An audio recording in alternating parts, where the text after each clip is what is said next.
Funding for this program was provided by the UCLA Office of Instructional Development.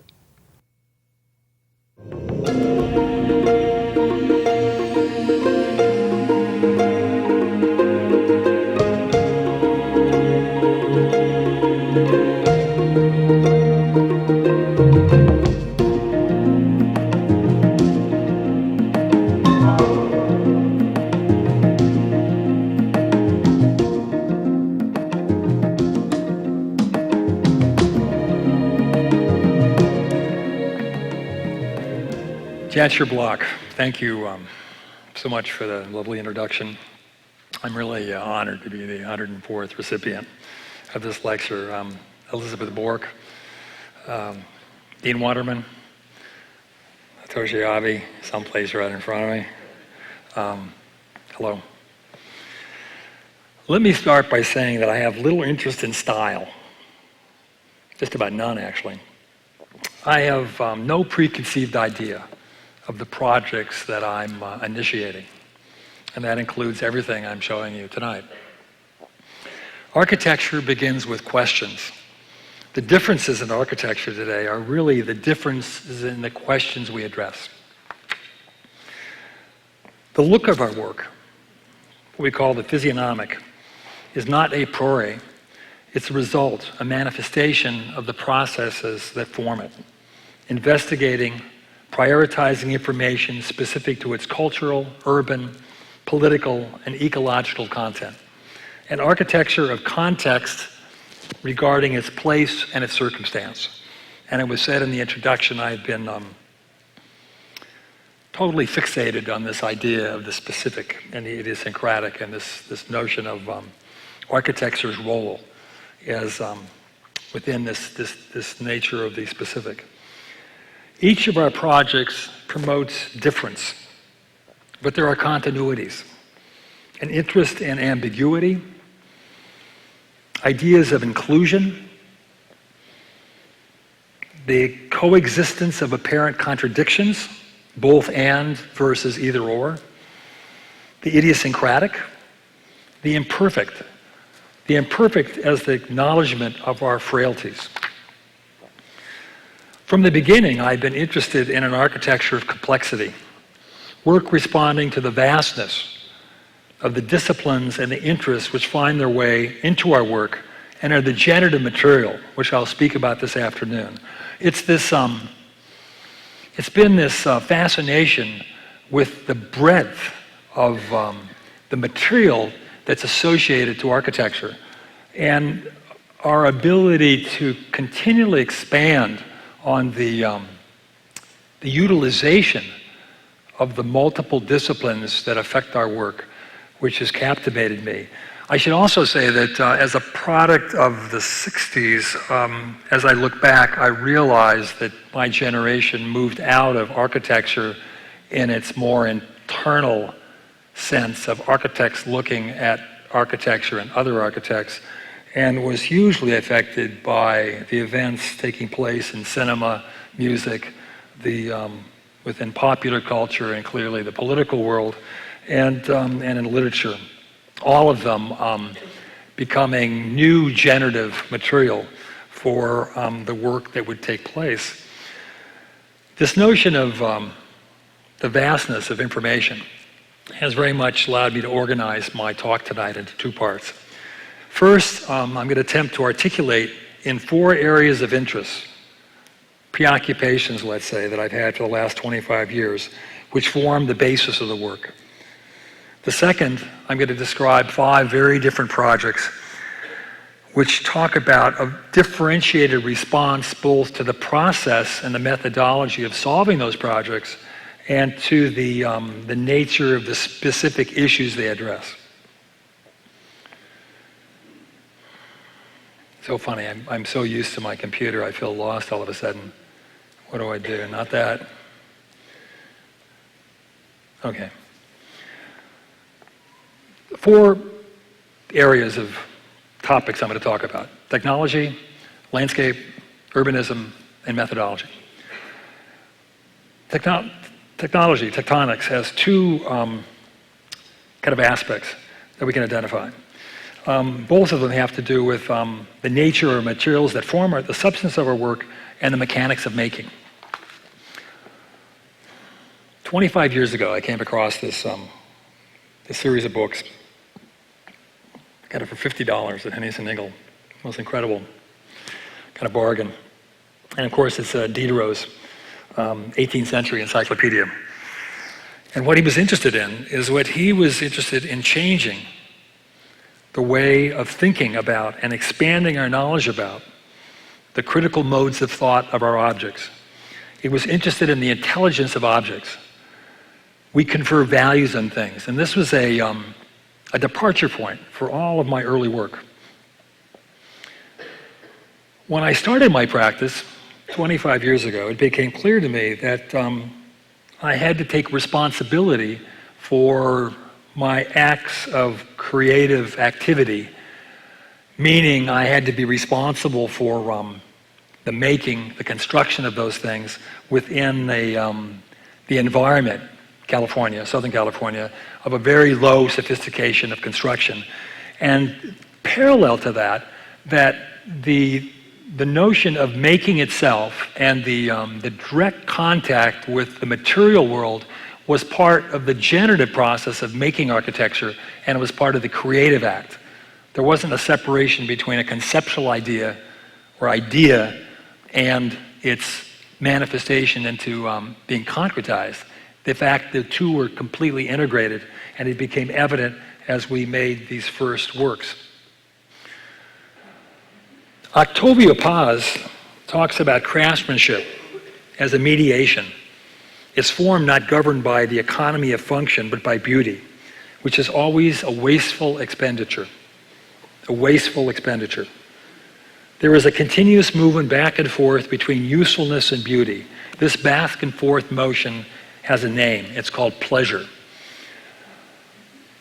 This early investigation that we were involved with for maybe 10 years, young architects working on small commissions that are available to us, all were interested in this notion of the relationship of materiality and the notion of the intelligence of the object and what it communicated as it concretized our ideas, our visions.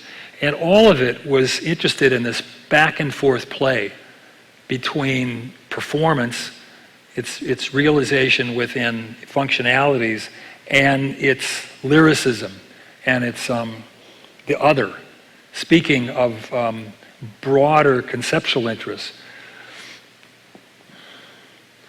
Parallel to this, we became aware of the over-articulation of the visual. In these early works, we were interested in moving beyond the visual to include a broader spectrum of sensation, something more haptic, blended perceptions coming from everyday life, experiences and ideas. Merleau-Ponty's notion of the pre-intellectual understanding of something, that one understands it, senses it, and that authenticity is connected to that everyday life. As the work continued and grew on a larger scale, these notions of construction, which now we talked about as intensifications, because again, this is a very kind of 19th century idea, a very simple, kind of primitive idea of making things, handmade things I'm talking about, and objects where one's hand is present, the making process is present, because that was the most important thing to it. All of them express the dynamicism of the process itself of making. That this notion of these pieces became more and more intensifications, localized within larger projects that had to do with differentiating them in terms of their level of importance. Well, parallel to this thinking is this notion of material, the role of material, and the characteristics of the material as they connect the very particular conceptual and functional tasks of our work. And in this case, I think most of it was moving towards its characteristics of opacity, translucency, transparency, and of course with materials that increasingly became translucent, transparent, we became interested in the multiple readings of surfaces and another level of complexity of organization as you built up and constructed these surfaces. Again, in our Caltrans building, a building that's moving back and forth between 3-dimension and 2-dimension, and something that connects to cinematographic space as well as a much more architectural reading, and one that clearly references the culture of Los Angeles, with the inclusion of graphics as a building material. And again, an interior which is dealing with strong space, the convention of space as it molds experience, and the blurring of that with two-dimensional images which were erasing that space. And again, I mentioned earlier, one of the things that's somehow a continuity in all of our work is an idea of conflict, tension, relationship. So for whatever something does its opposite, as I'm fascinated with this back and forth play of that. And then again, as the work shifts in its formal or conceptual demands, the materials are there to document and be part of the greater role of the aspirations of the work. Second part of tectonics, the act of construction, of making. First project I ever did, 2468 house, 20 by 20 cube, simplest little building. We drew in this way, and I can't remember where it even came from. It just took place. And instead of doing a conventional set of drawings, we produced this drawing that documents the elements, the part whole kind of idea. And we documented every element, and it had very much to do with our awareness of the simplicity of this. I became fascinated with the taking complete control of the project and the understanding that the element and its documentation of its assembly became kind of primary to the building. And again, I'm showing this not as in a mechanical sense, that has to do with achieving broad conceptual directions. I'm talking about this in terms of how it affects our thinking and how it affects the notion of our own generation of the work and how it participates in that, which you're going to see. So 2 years ago, when we're developing an entry space for our new building at Caltech, the astrophysics, and I'm working on an apparatus, another one of these kind of machines that's going to have to do with the relationship of moving lines of force, sight lines, as well as force lines, which are made as a metaphor of what they do. I'm now producing this in 3D document, and I can look at it spatially, I can crawl in it, and I can produce it within extremely specific terms. I can model it. And I can now model it element at a time with computer graphics and looking at the relationship of each component. God, I had a computer I could draw on. I'm going to die because I can't draw on this now. Can I even point on this? Oh, it's funny. I have a computer I can draw on, and believe me, you're missing something because I can sketch and. I got my hands tied behind my back now. It's just going to kill me. It's like talking without moving your hands. I can still do that. If I could move this around, we can make it stick at a time. We can componentize it. And what's taking place, of course, as our ambitions increase, we build what we can imagine.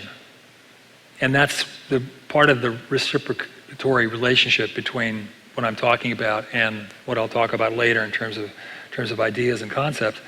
And as we increase our range of plasticity, and if you look around in architecture, you're going to see everywhere a shift into greater plastic forms and an architecture which is increasing its integrative capability, things touching each other, right? And that we now can produce this because we're essentially building virtually. And it's as if we're returning to the Middle Ages. We're going to build it virtually, and then we're going to build it again in a concretized form. And so when we're working with a building that's in process right now in in Shanghai, a large complex, a campus for a pharmaceutical. We're looking at a fragment of this. It happens to be, again, I can't draw on it, it happens to be about 300 meters long. And we can now integrate that in terms of all of its roles, in terms of the ideas of the work, as well as connecting it to all the various performances, mechanical, structural, etc. And we can not only realize this within very accurate terms, which also allow us to deal with cost models and all the pragmatics of architecture, but we can mold it, change it instantly, having to do with the increased flexibility of the variety that we can get out of our work and its ability to continually to adapt and adapt to continued forces of that work. And then the piece of work a month ago, as it moves up 15, 20 times, and you understand, if you look at this, every stick is different.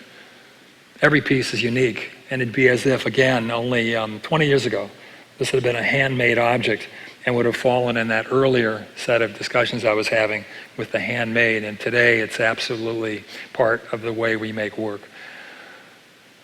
The second territory that I'm going to talk about has to do with landscape, with nature, the nature of nature.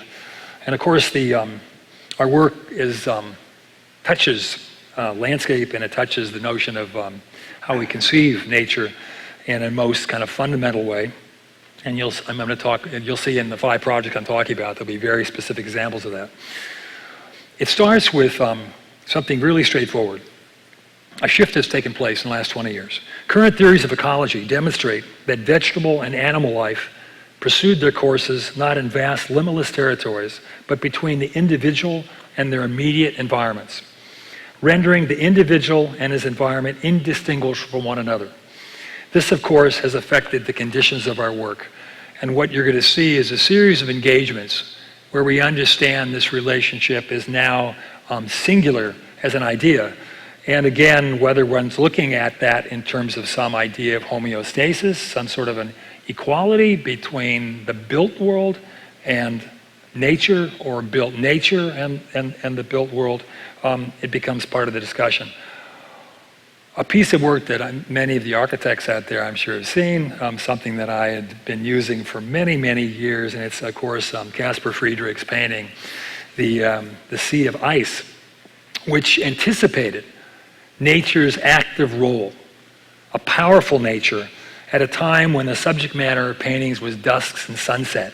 And of course, within this, I need my pointer, you can see the ship and this notion of the radical imposition of the dynamicism of natural world and the man-made. And then, of course, the Nazca sites, which, again, these were produced between 200 BC and 700 AD, which represent the most basic notion of our work. Man's impulse throughout the ages in both Western and Eastern cultures to mark the earth scratchings, rearrangements, scrapings. I exist. Literally the most basic, fundamental kind of notion. And then, of course, hugely influenced by probably everything I've seen, Michael Heiser's double negative. I know when I saw this 18 years ago, 20 years ago, whenever, it absolutely kind of startled me, and it never had even entered my mind of an architectural act being something subtractive and cut. And this notion of digging, marking, occupying, displacement became really fundamental to our work, as did this piece of work in the Angewandte Kunst, where the notion of, it's called a domestication of the pyramid, the relationship, again, of the relationship between man-made and natural is being investigated. And then, of course, the notion of the reality of displacement, the reality of the understanding of the power of the earth, in this case, within the tectonic shifts that represent this situation. Well, when we were looking at this collage by Harrison, it's starting to get very close to an idea that I've been interested in, and we're now talking literally about the augmentation of land. This notion of the second plane, the surface, which has been manipulated and kind of worked with as an active ingredient. And this notion of augmented landscape is anticipating this notion of the interstitial, an idea of actually being able to mold and shape this as an idea of an architecture. There's been a general reconfiguration of the concept of nature within the discourse of architecture, a change from metaphor to model, from nature as a source of formal inspiration to nature as a mine of interrelated dynamic processes. This was our first attempt to talk about these issues. This is the Chiba 89, I think, where we're looking at a piece of work which is now part of this notion of documentation of the habitation of a site, and a surface of a wall which is literally holding landscape, where the building is now seen as secondary to the augmented landscape. I mean, they're both man-made. Today, there's only man. We can only see nature as a man-made phenomena, and the relationship between us and what exists is this series of relationships with only one building, the one in the middle. And again, I can't point. Oh, you don't have a pointer. Oh, damn. Oh, I've got old technology. I forgot. One piece left. Holding the land, pieces, digging in the ground, and we're carving. And the economy blew out in 90, and we never got it built. And we had a house right after this, but they wanted a villa, and they weren't into digging, and kind of living underground wasn't part of the program. And then in 93, or thereabouts, we had this kind of really unlikely kind of possibility of getting a school. And all of a sudden, we were able to kind of realize this notion of a very, very different kind of an idea. So this was the first sketch model, the waddle, what do you want to call it? And that was about program. And very literally now, this notion that Hansen was using of kind of lifting the ground, and then it's now developing in conventional ways of a building. Well, it's also, we're adding pieces of conventional building as part of a broader idea of the tension between a normative architecture and an architecture of the land. And we ended up with this as an idea. And I should say that not only was this about the notion of this idea of augmented landscape, we were clearly wanting to produce something that was didactic, that was part of an educational model, because it was our first school, and I became extremely interested, not in architectural's role of building buildings that do just the simple task of enclosing things and documenting program, et cetera, at all, but I was interested in how architecture participates in the educational process, and very much how it connects to the inquisitiveness that we're trying to instill in young people, and a notion that as one understood this, they would understand a very different way of understanding architecture's role within a natural environment, which is documented by its formal characteristics and its organization.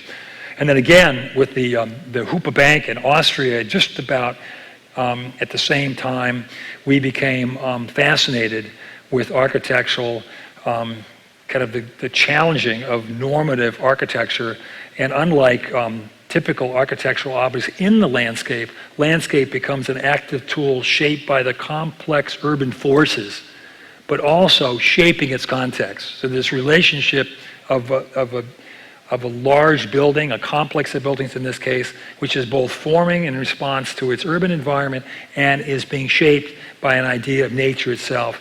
And so nothing is natural. Everything is, to some extent, synthetic and multi-scalar. So that this land, wow, this is not,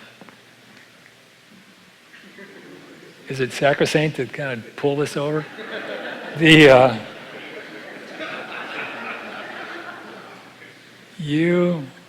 USCLA,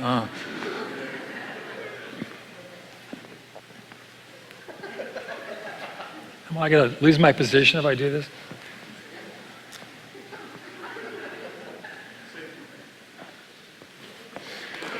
The ground becomes this active ingredient, and it becomes a new ground. There is no longer a ground in a 19th century sense, a benign natural ground. There's only an active ground, and it becomes programmatic. and in this case 50% of the program kind of was pushed into this ground and made a very major part of this complex. And then of course the idea of the expression of the dynamic, like the roadway, like Caspar Friedrich, the documentation of the forces at work and the dynamic of those forces that are giving this work its life, its energy. And of course, what I'm interested is an architecture which is alive and expresses that dynamic, which is so much a part of the world we live in. A continuation of this idea was taking place in a second Hupa in Udine, Italy. And it was a continuation of this idea between kind of a hovering between morphological land and typological city, exploring more thoroughly the idea of this interstitial space between, which is going to be this. So there's a ground that kind of moves and tips and turns into city making. And this is what it's going to be, is this ground lifts up and then there's a piece kind of cut out of it, which you'll see in a minute. And well, with this now, there's an idea of a connection with infrastructure, with landscape in infrastructural terms. So the roadways, the street systems become a part of the idea, and more now building landscape architecture infrastructure, automobile infrastructure is seen as the ingredients of this project. And then this exploration of the space in between.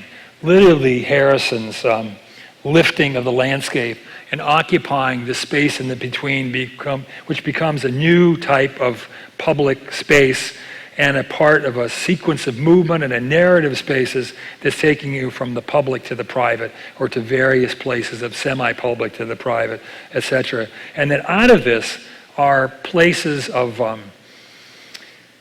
intensity, of very specific kind of locations of view. In this case, you could look at various places and you're looking at the entry of the building, you're seeing people move through that, you understand that relationship. You're going to understand the relationship between the bend and the notion of the horizontal space and the vertical space as it becomes part of the landscape architecture connection. And then once in a while, you get a very literal kind of opportunity to express idea. We, 3 years ago, completed the Noaa Headquarters outside of Washington, D.C. in Suitland, Maryland. And the director, when he presented the project, presented it, Noaa, as the caretakers of the world. And essentially they look towards the earth and NASA looks up. And this was the site that he presented us, seen from one of their satellites at 100 miles up.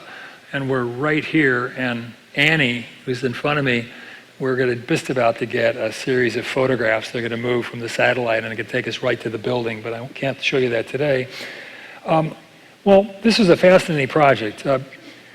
NOAA is really kind of an interesting institution. They have to do with everything connected to global processes, anything connected to with weather.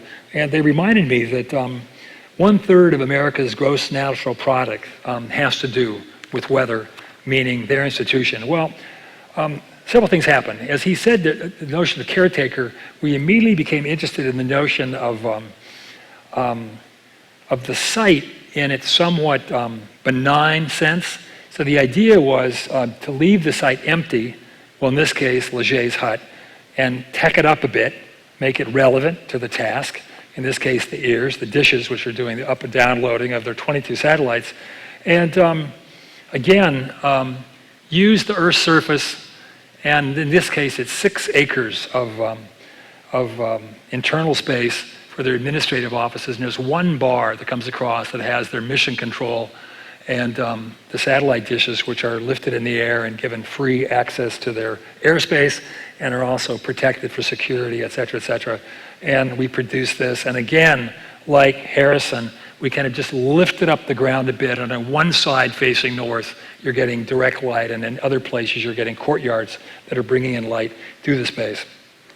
Okay, the third area. How am I doing? 29 minutes. This is an experiment, if I can get through the explanation of the 4 areas to even get to the 5 buildings. It's really difficult. I was told I had 50 minutes, and forget that. That's no way. I don't know why, architecture is kind of ponderous and it's hard to go through in sound bites. Okay, when we started, this project is early project. It's early 80s. And somehow there was an immediate instinct towards something more cosmic. And this is Los Angeles. I arrived here when I was 9, but I'm kind of a more East Coast kid. But my instincts were for the cosmopolitan and something more urbanistic. And the first commissions, this was a residence, the Cohen residence. We took a singular thing, a house, and we immediately broke it up into a series of pieces. And if I remember right then, the discussion was village clutter.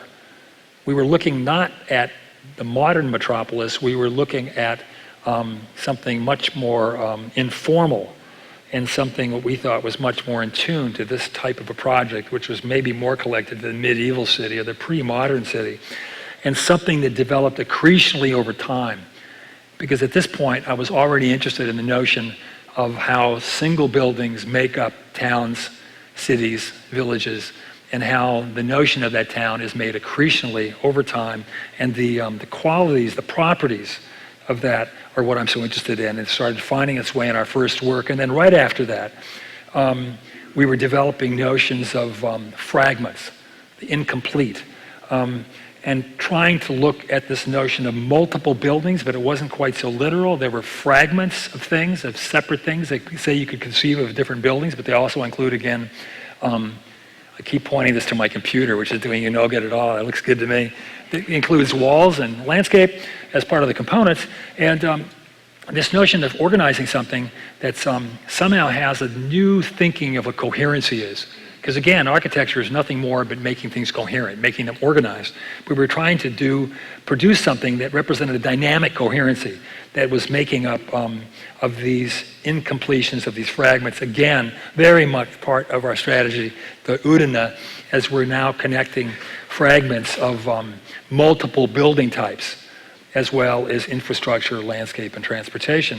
And then again, at the Hoopa Bank, where I was looking for a radical inclusiveness, a piece of work which is made out of multiple elements of the city, all in some ways mimetic of the scale and juxtaposition found in Klagenfurt, the town that it resides in, little 11th century town in southern Austria, maximizing spatial diversity and responsive to and accommodating life's diverse experiences, and the notion of these spatial experiences taking place over time, becoming condensed as a single idea, because this is a building that was built in 3 phases over 5 years, and we're trying to find ways of achieving those qualities that are driven conceptually by our urbanistic ideas. And then again, a project in Toronto for the University of Graduate Housing on one of the main boulevards of Spadina here, where now this idea of fragment or incompletion is used as a very clear urban strategy, which is accommodating the pluralistic nature of the site and the very diverse and rich and nuanced conditions of the edges and the radical diversity of the types of scales that took place over, in this case, probably 70, 80 years is all. And so that we could look at elements that become threshold elements, gateways, part of an urban structure. We can look at walls that are all resolving different scales and are making essentially different interpretations to the relationship of their localized environment. And again, on a documentation in the evening, it clearly shows this kind of layering process. And again, a piece of work which could be seen as a singular thing, right, as an entity described in something within much, much more complex terms, which is interested in this diversity, heterogeneity, and the kind of spontaneity that comes out of the city. And then again, for Caltrans, an idea that the fragments, these incompletions, now include building typologies, both volume and surface, lighting infrastructure, graphics, all adjusted to accommodate, in this case, a public space, or a narrative of spaces, actually. I have to say, prior to the desire of the public space, as you know, Los Angeles, it's not a problem of not having public space. We haven't yet reached a place for the desire of the public, right? I respond to initiatives, and that we're not yet kind of interested in that as a city. But I have to say, I think it represents maybe some optimism of the future, and the public space is coming prior to its desire in this case. And then here we are in that space, and we're being very literal about creating a room, and it has very much of the building unfolding. And the object of the building is now making a space, and it's making a very kind of literal space, and it has thresholds and gateways and places to enter it, which again kind of document kind of the specifics of kind of found conditions, but I'm looking for purposeful accidents, you might say. And then this facade, which is literally represented as infrastructure, i.e. Caltrans, freeway builders, infrastructure makers and maintainers, where now the human character is used as part of a building material, but it's also used to activate the space. And again, the use of light and the dynamicism of light, which is not only making overt references to the automobile, but which you don't see or you have seen if you've seen it. They're moving, they're changing on a dynamic scale.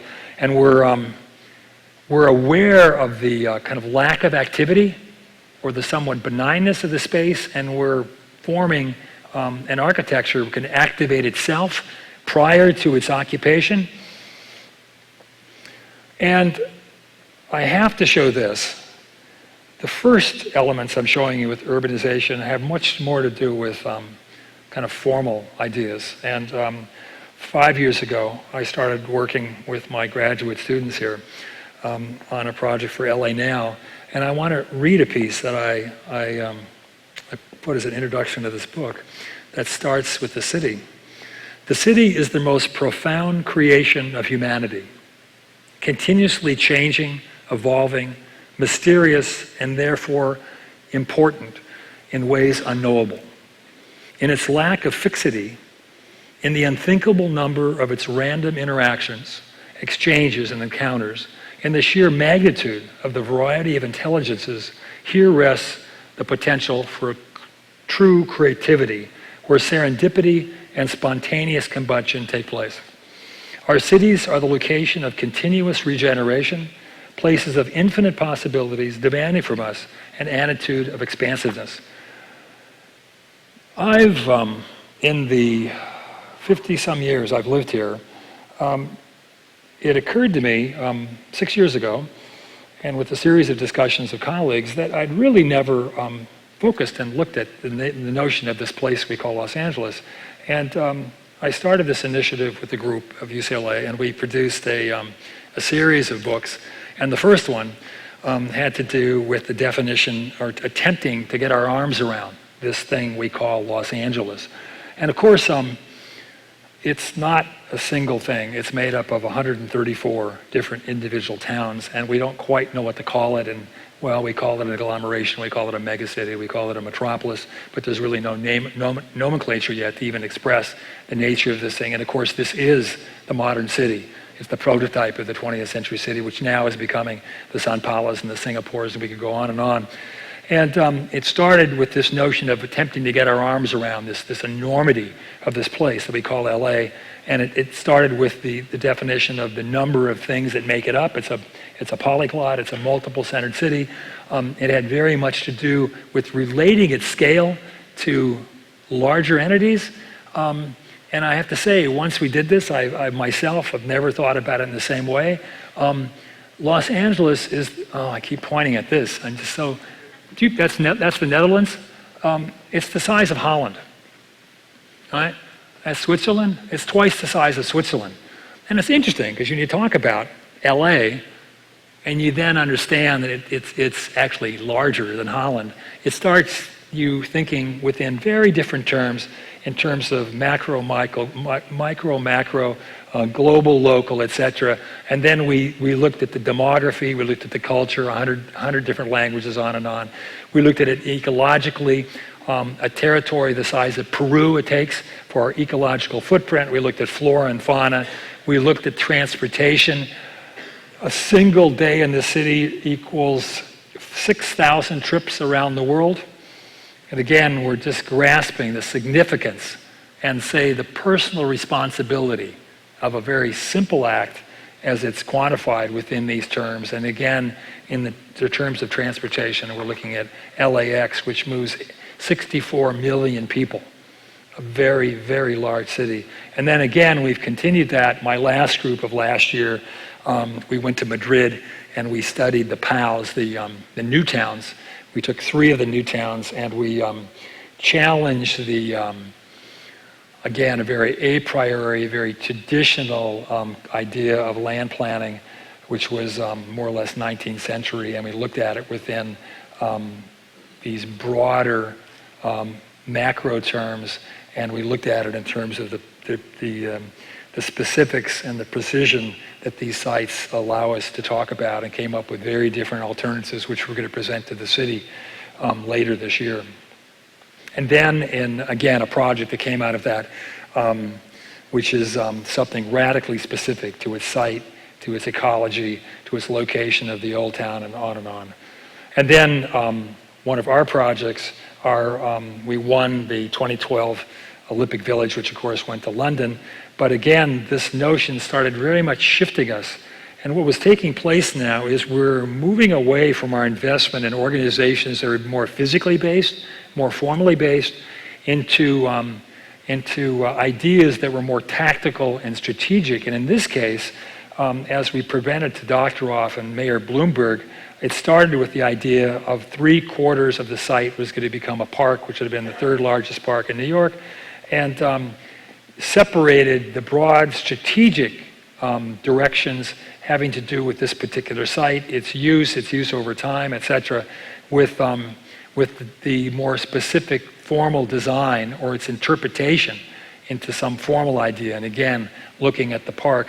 And it was interesting because as we presented this to the city, halfway through, I knew we had already won it by the questions I was asking, and it became clear to me that this notion of expanding our ideas from the formal to the strategic became increasingly important. Last area is methodology, how we work, the formation of our work through our operational strategies. There's 2 general ideas I want to express. First of all, design is an epistemology, a way of seeing the world not encumbered with normative rationales, explanations, and logic. And it's a notion that an idea is a way of acting in the world, burdened with the responsibility to solve problems, technical, social, political, etc. I think it's a really, really key notion because the world, you tend to push architects one way or the other, and in fact, in our work today, everybody understands, you have to understand, that there's these 2 processes at work, one free and unencumbered with the normative realities, and another one which is attentive to, and it's attentive to those realities, and it's a play, it's an integration of those 2 things continually to produce work. In our piece of work at Cooper Union, you're looking at the off of Astor Place, you're looking at the foundation building from the whole of our building. It brings up a second discussion. There's also 2 distinct approaches to the work, and it's something we're having a discussion with at the moment, having to do with several projects. The first is a project burdened with programmatic and regulatory complexity. It doesn't allow it to proceed as an operational strategy, as a compositional strategy. It has to emerge, it has to be coaxed out of this stuff, these restrictions, an idea. And this building, the Cooper Union building, will be that, and it's an envelope, and it was given to us, and it's hugely pragmatic. And I'm stuck. If I could push these buttons, I'm going to push this one, this one, this one, and this one, and they're going to fill it up, and it's all the pragmatics. And we're going to look at it, and it's full. And the issue is we don't even have a big enough site to fulfill the program.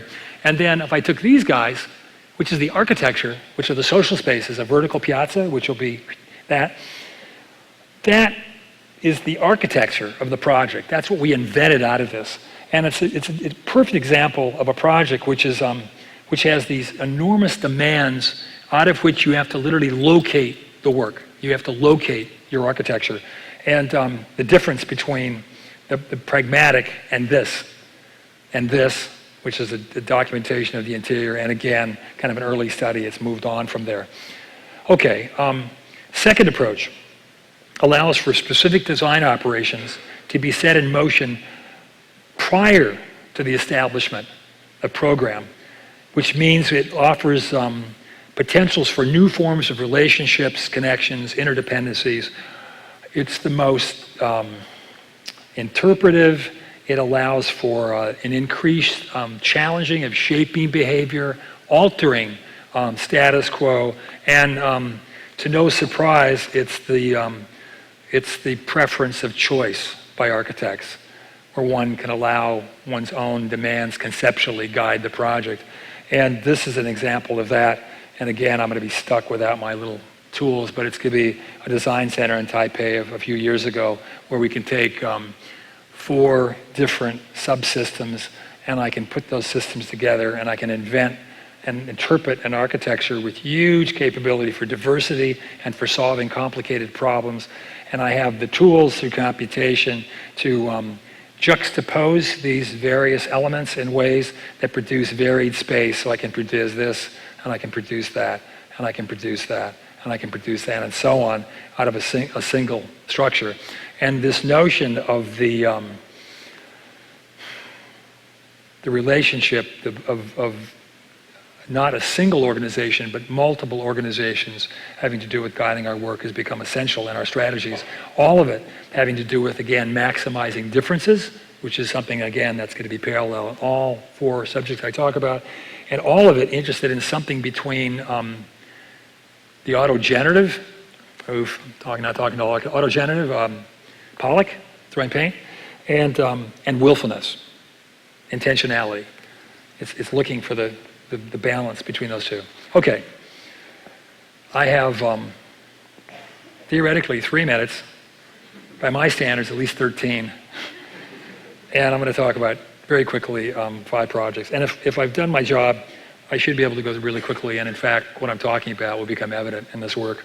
And it starts with the Madrid Housing, which by the way is 1.2 hours in Iraq. And it came directly from an interpretation of existing housing structures and a challenging of the rigidity of the tower structure of these planned communities, which are so fixed into place and essentially owned by no one. And in turn, we were looking for something that attempted to equalize the individual and the collective, and to completely rethink this notion of typology.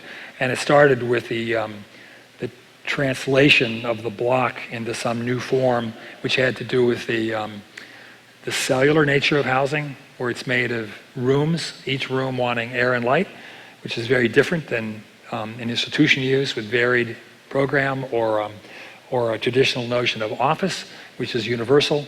And what's happening is you're looking at a progression as it starts with the block and then uses the edge condition and then moves down to something more and more porous as it documents a very different kind of an idea of the notion of housing.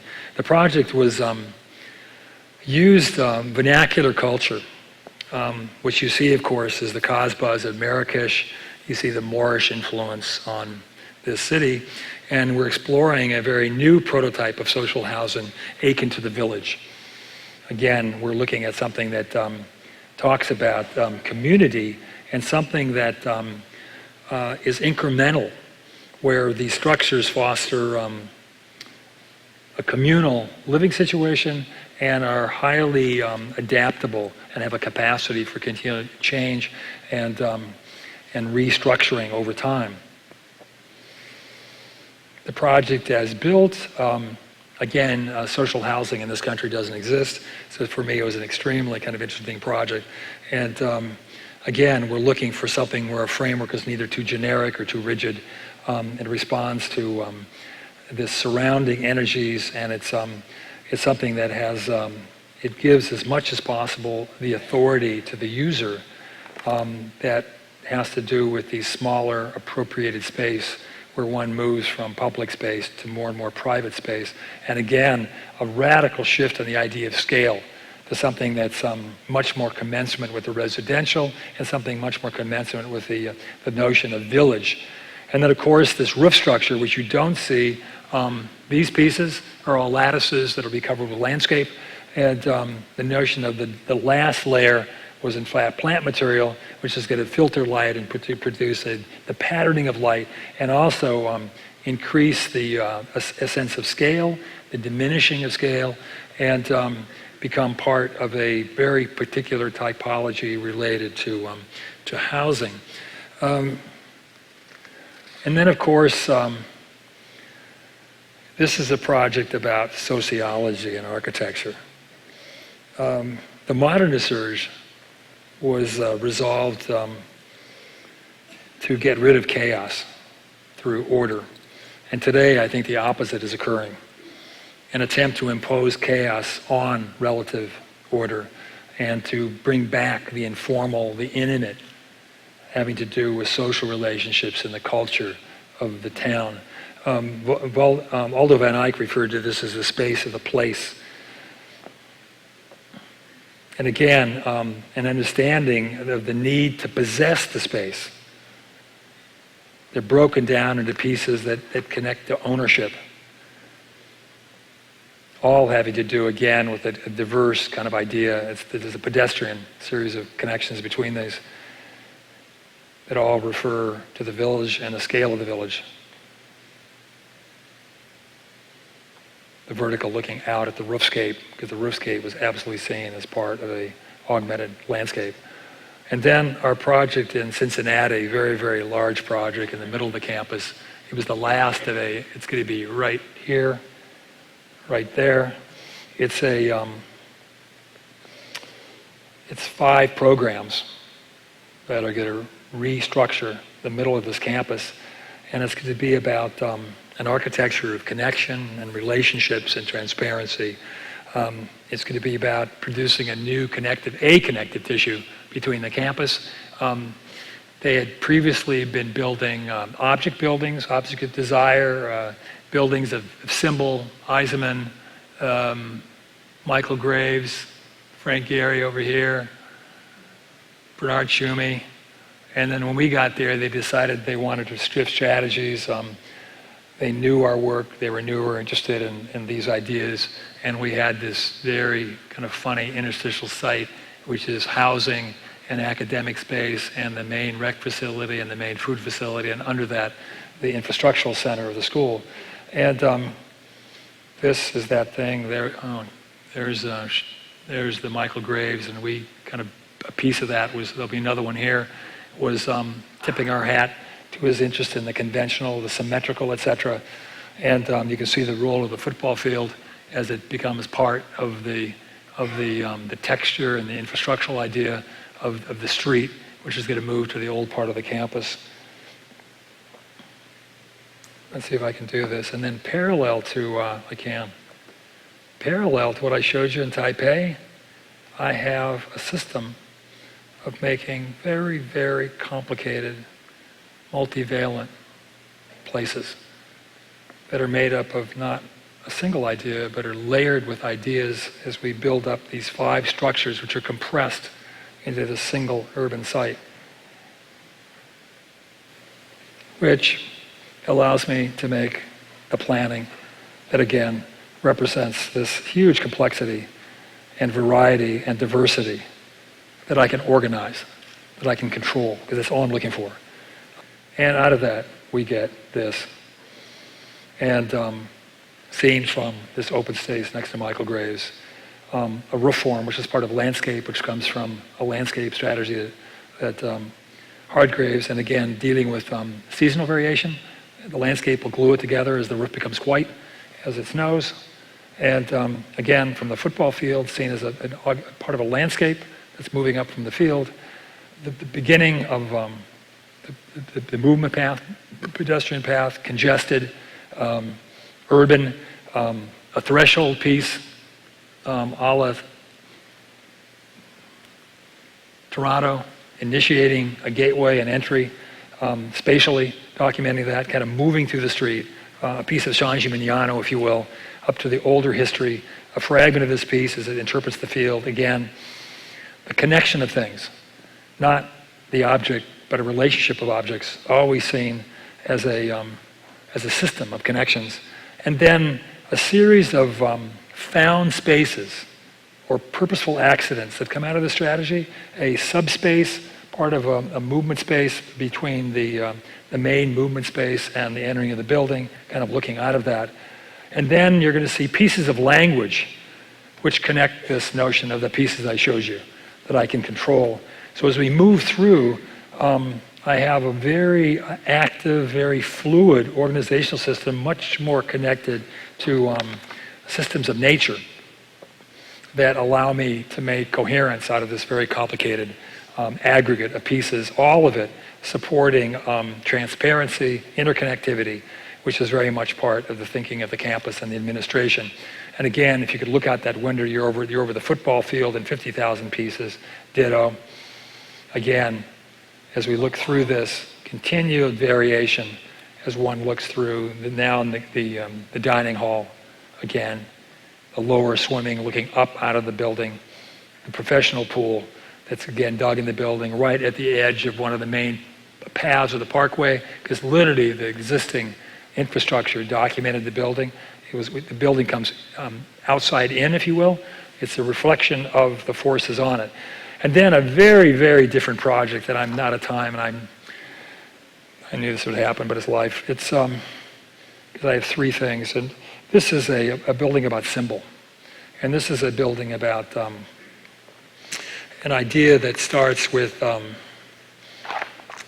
subject of the title. It has to do with heritage, and it's a project about the argument for change, experimentation, innovation, the relevant. It relies on what exists. It begins with belonging, continuities, connection.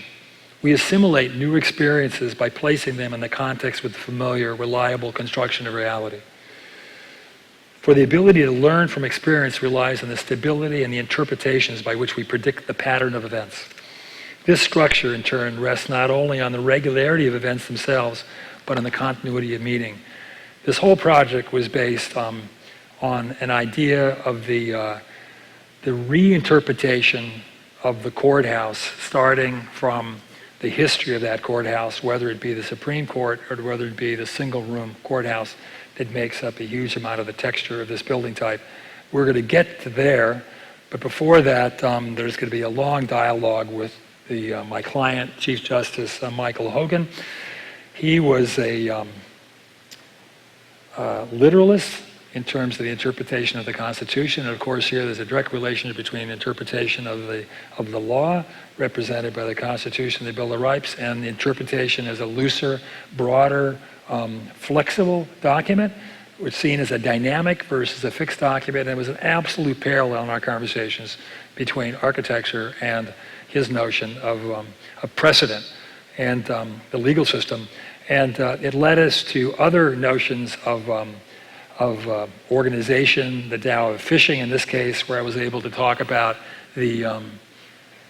what appears to be random, but the highly organized notion of these pieces, which developed into an idea of a connective tissue for the courts, which connected into a series of surfaces, which we're going to translate into literally fragments of the Constitution, and a study of the court itself. Well, I can barely see it. Can you see that? The courthouse spent 2 years kind of looking at that, and then again, the plan, which is going to document the more normative uses on a plinth and the symbolic pieces of the courthouse on the upper levels. So you're going to see this plinth, which is going to separate it from the city in very traditional terms and very Renaissance terms. The development of the study, including again, the convention of the staircase, all of the Supreme Court, and again, studies of the movement system between the courts and the building itself, which had came a bit of the way from Cass Gilbert. And the nature of this work as built. The plinth, this sacred space, outside of the realm of the public. An interior, which represents the entry point, the culmination of these bands, which are going to be the guidance system and are open-ended, and again, broadly open-ended in an interpretive sense. The use of light, again, this space, a very dynamic space, a very active space, leading you to the rooms, and then as you get closer, you see a fragment of a part of a courtroom, and you're going to find something much more based on the convention of a courtroom in terms of its configuration, the location, and the nuance of the jury to the bench, the relationship of the audience, the language, the soft color. Well, maybe not the guillotine, and we're focusing. I wish we had a lot of time. It's a great story. We've increased the focus on the bench, which I don't have to tell you is probably useful to us. And then finally, a project which takes us in another direction, something maybe more pragmatic. And as we started this building in San Francisco, we, from the beginning, we're now looking at it much more tactically. It could not be about design as a departure point. And we started with an agenda of looking at its urbanistic environment, looking at the culture of the workplace, and looking at the management of resources, energy. And the three of those things are coming together into a singular kind of idea, and it's a very narrow building. It's designed to have a very particular presence having to do with skylines and the nature of its materials that are very connected to San Francisco and the beginning of the Mission District, and in juxtaposition to the various histories of the buildings that are at its periphery. And this open space, part of it with a second layer of surface, and it's a daycare center. Over 50% of the women there have children. They have the access to this in a single space. The tradition of the open space and a cafe which activates this, all next to the 7th Court of Appeals across the street, which opens it up for that building, probably the most important public building in the city. And again, this idea of it's so funny, somebody's got to yell at me. I keep pointing at this last time you just did. The surface that comes through and becomes kind of part of this landscape, which is occupiable, which is making a very formal kind of entry to the public building. And then this space that you see, which is a public park, a best pocket park on the 6th floor. And of course, in San Francisco, it's known for its the really powerful kind of culture of these small, very intimate parks. And in this case, it allows us to have a view, which is the best of San Francisco, the Mission on one side and the city on the other. And then we gave that 60-foot cube to Jim Terrell, and he produced one of his pieces, which is still not quite operational. And then again, looking at the building from this amazing kind of diversity that San Francisco has, that doesn't have to do with architectural quality. It has to do with the nature of the properties of these different pieces of work. And definitely not within the convention of beauty, but much more interesting. And again, seeing that, the thick facade and the entry, where now the skin is literally peeling away from the body, and that is the point of entry. The connection of pieces, this space, this very, very major entry space to what is the largest federal building in the city. Again, a series of interferences, layers of organization. Peter Cook once told me that he could define all of our work as nothing but a set of operations of interferences, and probably true. Again, looking back at the courtyard, a very simple palette, a very subdued palette, parallel to that building, and something that we're looking at that's very atemporal, something that will endure over time. And then the use of skip-stop system. You move every 3 floors, walk up, walk down, which again expands the social, cultural aspect of the workplace.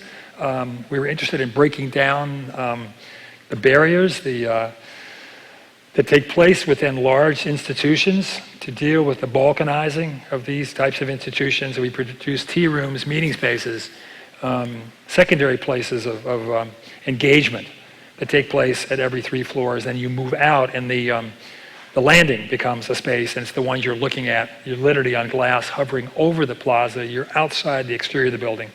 And again now, that same project looked at in terms of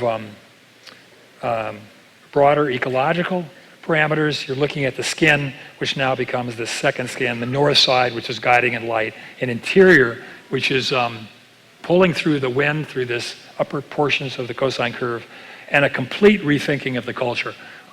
No edge offices for management. Management is in the inside, staff is on the outside, the air has to move through. And again, what's important is the relationship of the urban site, which has the small building that allows the space, the relationship of the narrowness of the building, having to do with natural light and ventilation, and the relationship of its use, and a very a breakdown of the tradition of hierarchy become all kind of singular. And again, a building that just moves air. It sounds incredibly simple. It took OVARP Engineering and Berkeley Lawrence Labs 2 years to figure this out. It operates from computer signals from Noaa, which of course was ours. And again, we replaced the air conditioning with the skin, and we've done studies at this point now, and we use the delta is 600 houses. This is already a year ago, over $1 million in delta. So 10 of these would produce 6,000 homes, a community of 20,000. It's actually quite significant. And we did it in the Bush-Cheney era, by the way. And the other side of it, the CO2, same thing, using fly ash in the concrete. And again, we didn't approach this through leads, we approached this through first principle. We built the first tall building in the United States where we took out 3/4 of the air conditioning. And then finally, the FAR Tower, and I haven't got time, but the original FAR Tower was second place for the Eiffel Tower competition in 1889, and it was this really fascinating notion of a tower of light, and there was going to be one single light source, which was going to light Paris. Talk about visionary. And then they built that, and we are doing this, and it's in some ways an extension of the project you just saw. It's a big building. It's 300 meters. It's 1,000 feet. And it'll be the 3 or 4 centimeters shorter than the Eiffel Tower. And the owner, the client, wanted an icon and wanted something much more, or was asking for something much more lyrical. And it had an extremely complex site, and again, the instinct was not to make something singular, but make something urban and made out of components of a number of buildings. So as you look at its various facades, you see very different kind of images, and it's somewhat dynamic, and it's like Rodin's Berger of Calais. As you move, it keeps reconfiguring its relationships to become something else. And then again, seen from the ground. And in some ways, its lyricism was hybridizing the film Moulin Rouge with the environmental performance of a Prius, would be the discussion. Incredibly complicated site. I was told a Morphosis site, a site which demanded a response to its complexity and to its uniqueness.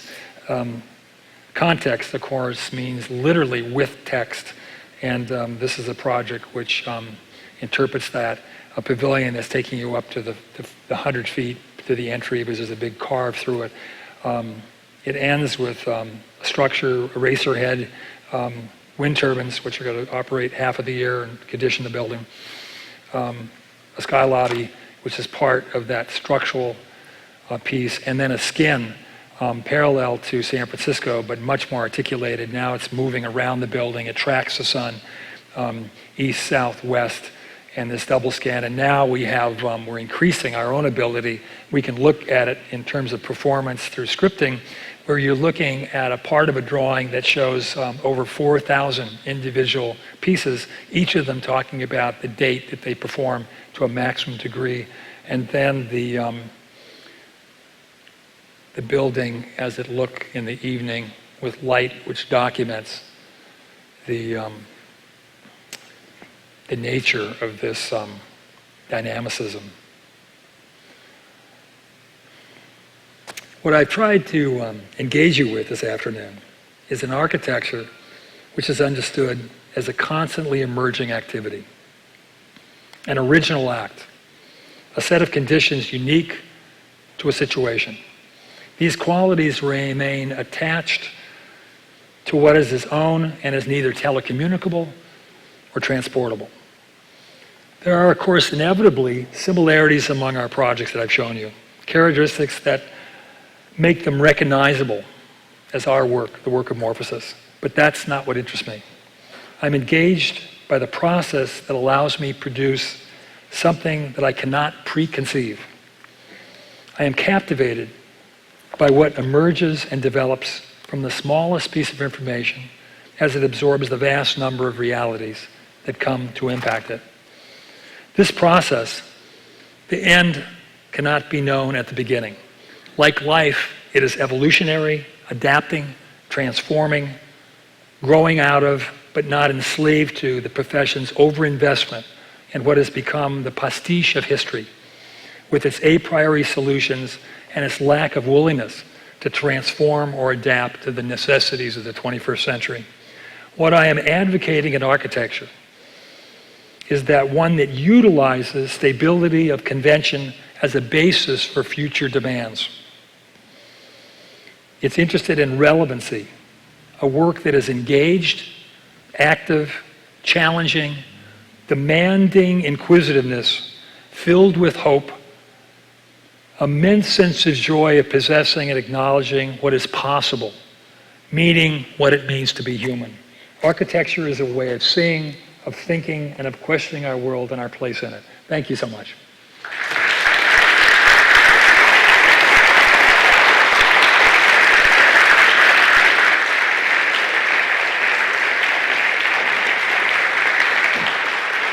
The last question? Do you want to take a Of course, question? of course. Okay. I'd love to take a question.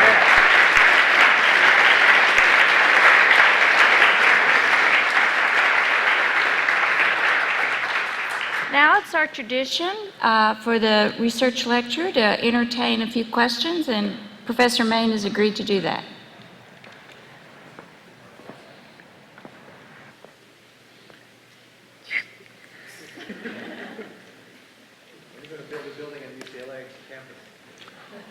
You know, you ask, when am I going to build a mill at UCLA? You know, I just about included that in the talk and decided to stay cool about it. I was also going to call Craig Hodges and include his library, and decided that I just didn't want to go. As you can see, I couldn't even get close to finishing it in the hour and 15 minutes. And I was going to include Craig's building, and we talked about it last night, and going, and this is going to sound a little rough, in my humble opinion, the only reasonably contemporary building I've ever seen constructed in this campus, and it only lasted for, what, 2 or 3 years? And literally the only building that would demand any kind of attention. I don't know. It's interesting. There's someone else will answer that question, that the campus is interested in a certain type of levity that represents a certain kind of continuity that I addressed in heritage and in history. And never mind that whose heritage, by the way, and which century, by the way, and what homogeneity. Campus? Has anybody walked through the campus in the last 15 minutes? It's UN City, right? Whose culture are you going to build for would be the first question. And where does the singularity come from? Got me. As far as I know, I live in a culture which represents the most pluralistic, heterogeneous culture in the world today, and continues to become more so. Right? And that seems to be in its history embedded with a type of liberalism and invention. Okay, maybe not particularly intellectual, but an invention, the very basic kind of notion of exploring things in a basic way and kind of reinventing things, more the way you maybe push a race car than you do broader intellectual acts. But that's not fair also. Here we are, one of the greatest institutions, educational institutions in the world, where huge advances are made more, let's say, in the scientific community than in the humanistic. I'm sure I'm going to get everybody angry. Certainly within the arts, where it seems to be very timid we were discussing as we walked in today, you could ask, like I've asked my doctors, somebody in the medical profession, and just move anywhere in art. Start with Duchamp. I mean, start with Mickey Mantle, in other words, or you're not going to get it very far. Important. I mean, you know, and it's interesting that Cincinnati did that, isn't it? They all says, it's funny how these places end up. Cincinnati is very, very conservative. It could be a more conservative city in the country. I don't know.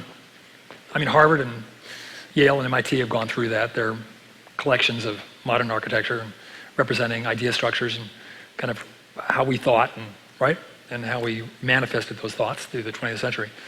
I guess it'll happen when you become more interested in the Diderot conversation, when you're really interested that our work can instigate thinking and can provoke ideas, and that that provocation initiates further thinking, which is of the creative type, which allows you to make your own, which allows new synaptic activities, right?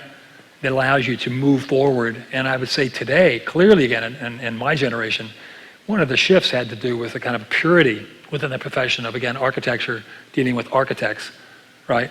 And the type model, I guess, still, even within modernism, versus the radical hybridization that took place, I would say, starting in the 50s or 60s. It already was, you saw pieces of it, of course, with Spitters, and you could look back at art and find all this stuff. But it was taking place as we were making new connections. And of course, when I'm looking at Heiser, it could have been Sarah, looking at Jim Terrell, they invented an art form to start with. Heiser started off as a painter, albeit not a very interesting painter maybe, but that's nothing to do with it, right? It was the fact is be able to leap out of the confines of a discipline to invent a new discipline, and I would say that's all we're about today, right? All of the inventions aren't within their disciplines. They're taking place in cross-disciplinary ways, and that's what's taking place certainly in this university and in many areas, right? Not within biology, not within neuroscience, right? It's the leaping of those into cross-disciplinary fields that is so interesting, and of course architecture is absolutely the same. And of course it's taking place, whether it's technological, whether it's in our methodologies, whether it's respond to natural forces, is we're able to have huge intricate processes take place. So I can talk about a piece of work, and it's not on formal terms. I'm willing to engage it within its activity as a culture in terms of its functionality, a workplace in one case. I can talk about it environmentally. I can talk about it as a formal idea. I can talk about it urbanistically, right? And today you have to do that. There has to be that multivalence in the work. And I don't know. It seems like it would be a fairly good idea. Are you listening to me? Forgot this right here. Here's your audience. Dana. You know, the building in Paris and San Francisco really illustrates the idea you have about architecture and urbanism working so closely together beautifully, and the context too. I wonder, I know you're working in places where there's not so much urban around, like in New Orleans or in towns in Madrid. I wonder how you think differently about architecture in those places. Which one? Rem makes that, or has made that case, that, by the way, again, if you looked at, again, I'm talking to, again, Ken Frampton established a critical regionalism and was interested in connecting things to what's there. And Rem very clearly made the point that, by the way, more and more of the work has nothing to do with what's there. Because if you look at the nature of our town, and LA, of course, becomes classic, that you've got the history of town is here, and the city is this, so there is nothing to connect to. But that's, I've been asked several times, I'm a traditionalist. So in the first thing I showed, I built my own context. And we continued to do that. In the little house I showed, what we did is we built and made the context. And then later, the landscape did the same thing with the Crawford House, or the project. We started making a context because I need that substance to work with. I need some sort of a grounding. And, but it's a really vital question. But it's going to be in most of our work will remain unattached because it's the nature of, again, our culture. No? I'm not sure there's there's a limit to how you can't produce context. You can do it within a confined area, or you can do it in where you have something to work with, like in the case of Cincinnati, because for me, Cincinnati was absolutely the perfect vehicle for the things I'm interested in, that I was allowed to respond, right? Neil? I have the idea that every project embodies almost the whole idea of the city or the world every time, because the project needs to be broad, as opposed to Steve Hall, who will sort of edit Right. radically each time. Exclusive versus inclusive. Based on site and so forth. I think maybe that's why the work has a consistency to it, even though you never know where it goes. But would you agree with that? Yes. In fact, no. It was a criticism, and when in our early work, I was continually criticized where the complexity was seen as a part of a fetishism, and Richard Weinstein, who was sitting someplace here, I remember whispering to me and reminding me that Tom, you got to wait another 10 years because what you need is more work to spread out the energy, and you need larger projects to dissipate the intensity. And I didn't agree with him. I still don't agree with him. But I understand the comment.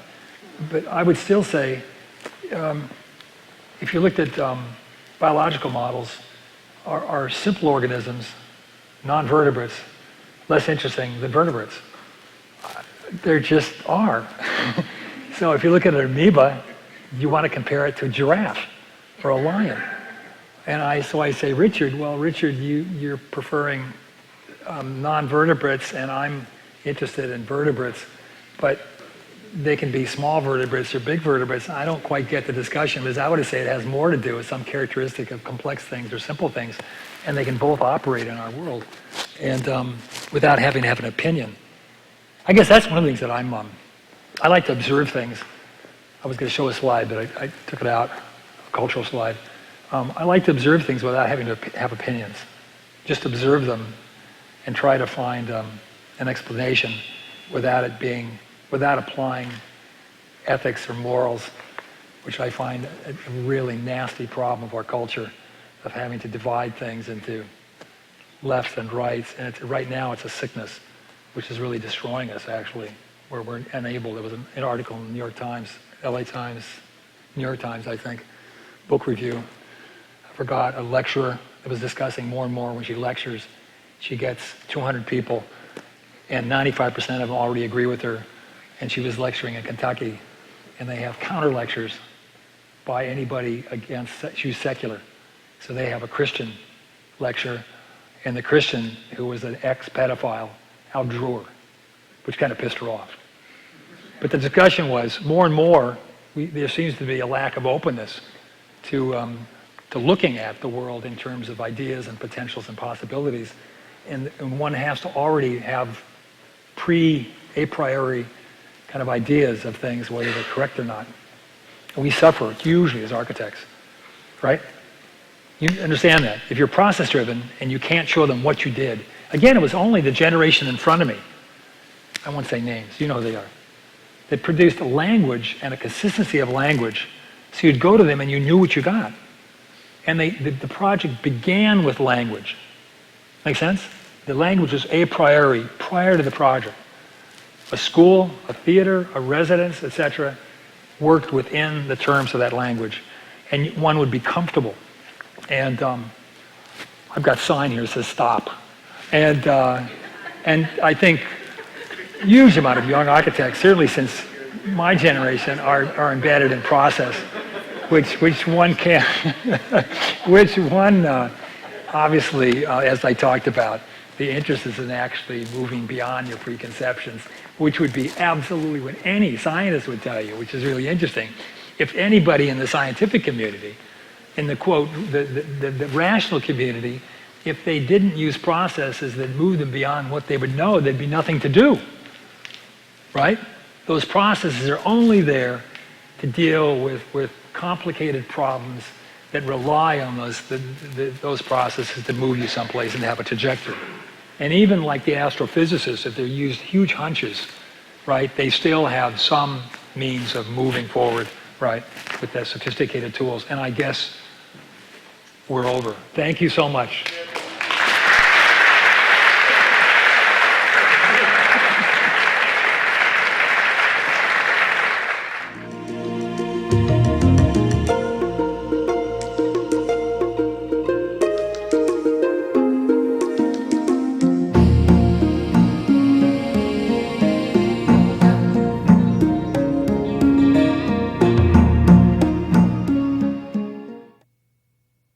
Videocassette copies of this program are available for purchase from the UCLA Instructional Media Library.